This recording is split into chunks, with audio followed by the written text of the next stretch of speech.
shouldn't say are there any questions. What questions do you have? Unanswered.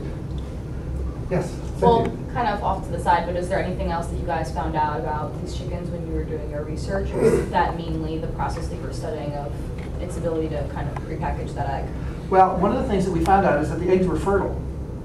I mean, we didn't find it, it was found out before. So if you didn't add riboflavin, in other words, we can perpetuate these eggs by injecting riboflavin into them. And if you don't do that, the embryos develop until about day 13 and then they die. So there's a small amount of riboflavin. You may have seen a little bit of fluorescence here to begin with. There's a small amount of riboflavin in the egg. It's sufficient to take it through the early parts, but once it gets pretty big, then it just does not have enough riboflavin to survive. And so one of the things that we've done is we were interested in what is the chicken embryo doing with this riboflavin. And riboflavin by itself is not the way the chicken or we use riboflavin. What happens to riboflavin in our body? It's converted into what? Anybody?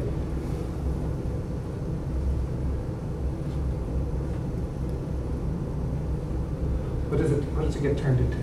What's riboflavin a precursor for? Anybody heard of FAD or FMN? Those are coenzymes, okay? Coenzymes. And so those are precursors. So this is a precursor to that. And so there are lots of enzymes, lots of redox enzymes that use FAD and FMN. And if you don't have riboflavin, you don't have those cofactors. And if you don't have those cofactors, all of the metabolic pathways, the electron transport system, all the things that are dependent upon flavin coenzymes kaput. And so you can imagine that at some point the whole system just crashes because they just don't, they can't do oxidative metabolism. Okay, so that's a long answer to your question. There's a question back here. I had the same question, like those chickens don't have riboflavin, so were they able to survive or? Okay, so that's a good question. So the only time that this protein is really critical is putting the riboflavin in eggs.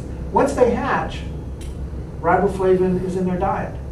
And so one of the questions was here, they fed different diets. And the answer is they're fed basically the same feed, and there's riboflavin in the diet. But when you eat the riboflavin, it just is metabolized normally. It's just that these embryos didn't have any riboflavin to metabolize. So they were riboflavin deficient, but the hens were not riboflavin deficient. Does that make sense? Yeah. So do humans have or have any need for a riboflavin binding protein like this? So that was a question that has been asked. You know, do mammals, for example, need that because you have a placenta? So there's constant contact during embryonic development. And some researchers say yes, other researchers say no. We looked for a riboflavin binding protein in various mammals and we're unable to find it. But some people say it's there. So there might be some egg-laying mammals, echidna, duck-billed platypus, and so forth, that they may have it, and maybe we don't. So let me, I meant to draw a reaction on the board here, just to, if anybody has a little bit of a doubt about what was going on here, is we can talk about a riboflavin binding protein. And what color is riboflavin binding protein, do you think? That yellowish. By itself?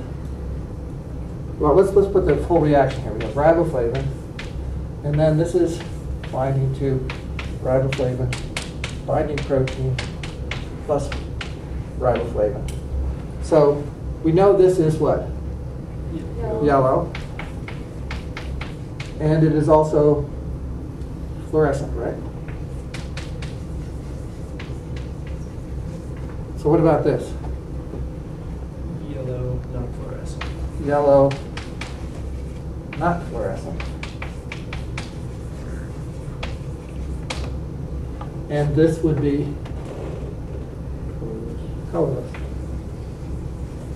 So it doesn't have any chromophore in it that would be invisible. So what we were doing there is you had, in the normal chicken eggs, there's a certain amount of riboflavin there already, but there's excess binding capacity. So what we're doing is titrating the, what we call aposites, the unbound sites, until we've saturated it. And once it's saturated, then riboflavin is in excess. So we talk about limiting reagents in freshman chemistry. It's a basic concept that we're talking about there. Other questions? Well, thank you all.